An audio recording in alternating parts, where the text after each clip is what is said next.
अभी हम जुनैद के घर को आए हैं। उनके परिवार वालों से मुलाकात किए और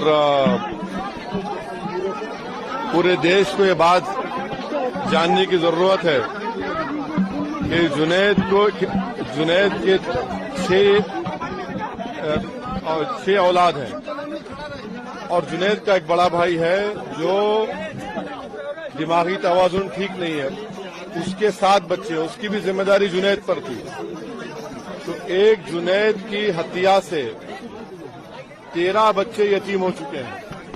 13 बच्चे यतीम हो चुके हैं और ये जितना भी आप इसका कंडेम करें वो कम होगा। और अफसोस की बात यह है कि राजस्थान की जो पुलिस है और हरियाणा की पुलिस, वो इन तमाम गुंडों को, क्रिमिनल्स को, टेररिस्ट को खुली छूट दे दी है कि वो आते हैं मेवात में और लोगों को मारते हैं, पीटते हैं, उनको उठाकर लेकर जाते हैं। जुनैद और नसीर को जो किडनैप किया गया था, उसी वक्त गोपालगंज पुलिस स्टेशन में जाकर इत्तला दी गई, कंप्लेन दी गई। अगर वो फौरन हरकत में आते तो शायद आज वो जिंदा रहते। अभी उनके परिवार के लोग हमको बता रहे थे कि फिरोजपुर जिरका का जो सीआई है, वहां की जो पुलिस है, वो तो पूरा इस गैंग के साथ मिली भी है। और उनके परिवार के लोग ये भी बता रहे हैं कि जिस गैंग ने जो 6 एक्यूज जो है, जिनको एलिज एक्यूज है, एफआईआर में नाम है, वो इतना मारे जुनैद और नसीर को, ले जाकर पुलिस स्टेशन में जब उनको दिए तो पुलिस ने इनकार कर दिया उनको लेने से। तो उसके बाद वहां से 170 किलोमीटर दूर ले जाकर उनकी गाड़ी, जली हुई गाड़ी और जली लाश मिली। आप बताइए कि फिर ये क्या हो रहा है हमारे देश में? आखिर कब तक बीजेपी ऐसे गैंग्स की सरपरस्ती और उनको पॉलिटिकल पैट्रोनेज देगी? कितने लोगों को आप, कितने बच्चों को बेवा करेंगे, कितने बच्चों को यतीम करेंगे? आखिर रूल ऑफ लॉ कहाँ है? अनेक खुले हथियारों के साथ फिरते हैं, यूट्यूब पर गोली चलाते हैं, वीडियो डालते हैं, सिल्वर बटन मिलता है, फेसबुक पर वारिस का जिस्म दिखाया गया, उसके बाद वारिस मर गया तो हरियाणा की पुलिस ने कहा कि एक्सीडेंट से हमारा परिवार कहते हैं कि उसको मारा गया। तो ये तो ओपन एक मर्डर है और इसको अगर आप जेनोसाइड भी कहेंगे तो गलत नहीं होगा।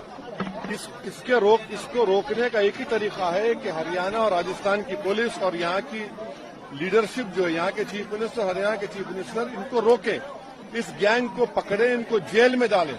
भारत, सुनिए, भारत में किसी को इख्तियार नहीं है कि कोई हथियार लेकर जिसको चाहे गोली मारे, जिसको चाहे पकड़े। ये विजिलेंटीज है जिसको ये विजिलेंटीज है जिनको खत्म करना जरूरी है, वरना रूल ऑफ लॉ खत्म हो जाएगा, अदालत को ताला डालना पड़ेगा, पुलिस को रिटायर करना पड़ेगा अगर नहीं रोका जाएगा तो। क्या नहीं है? आप अंदर हमको बताया गया कि आकर शराब पीकर मेवात के लड़कियों को छेड़ते हैं। जब किसी ने रोका तो वो बच्चे अभी जेल में है, जेल में है वो। 3 दिन हो चुका है, 2 स्टेट की पुलिस है, राजस्थान, हरियाणा, नहीं पकड़ सकते क्योंकि इन जालिमों को, इन टेररिस्ट को पुलिस का और पॉलिटिकल लीडरशिप का पैट्रोनेज है। जब तक सियासी लीडरशिप इनके साथ रहेगी, इनको कुछ नहीं होगा। आप लिख के रख लीजिए हमारी बात। तो क्या कहा आपने? देखिए आपको फर्क दिख रहा है, मुझे कोई फर्क नहीं नजर आ रहा है।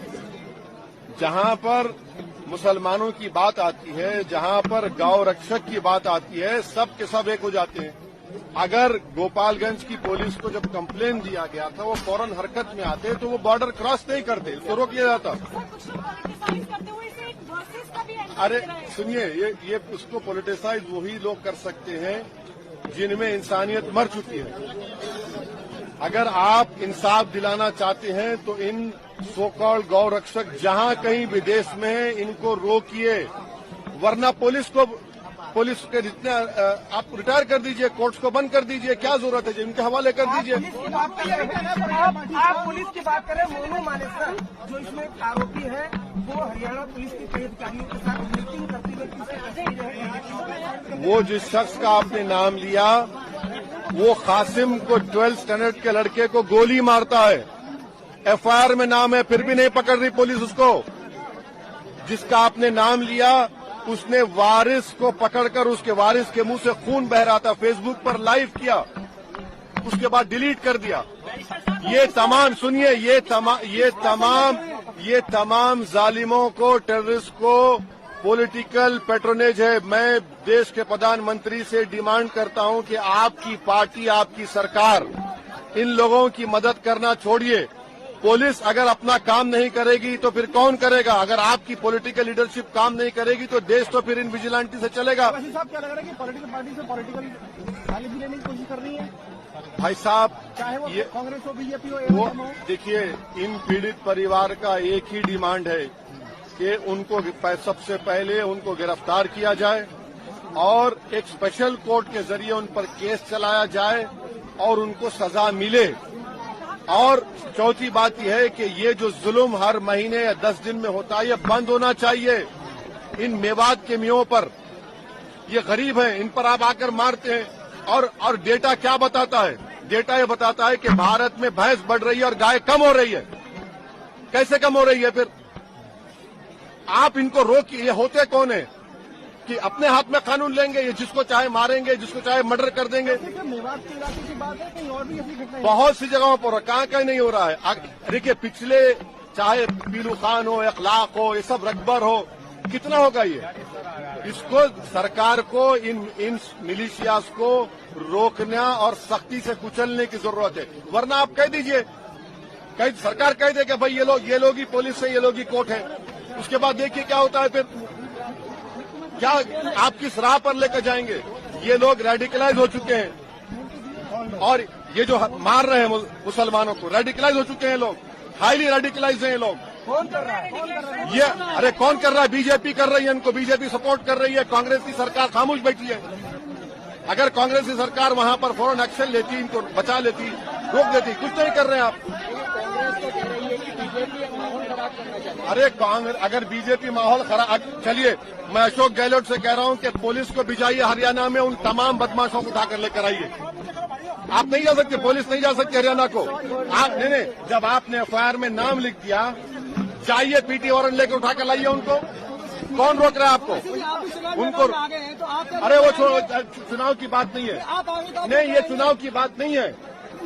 नहीं, ये चुनाव की बात नहीं है। ये चुनाव की बात नहीं है, ये इंसानों की जान की बात है। अरे छोड़िए भाई, सत्ता की लड़ाई नहीं है ये, जान बचाना है, देश को बचाना है। वरना अगर ये बढ़ता जाएगा तो फिर याद रखिए, किसी को भी गोली चला देंगे, किसी को पकड़ लेंगे, किसी को मार देंगे।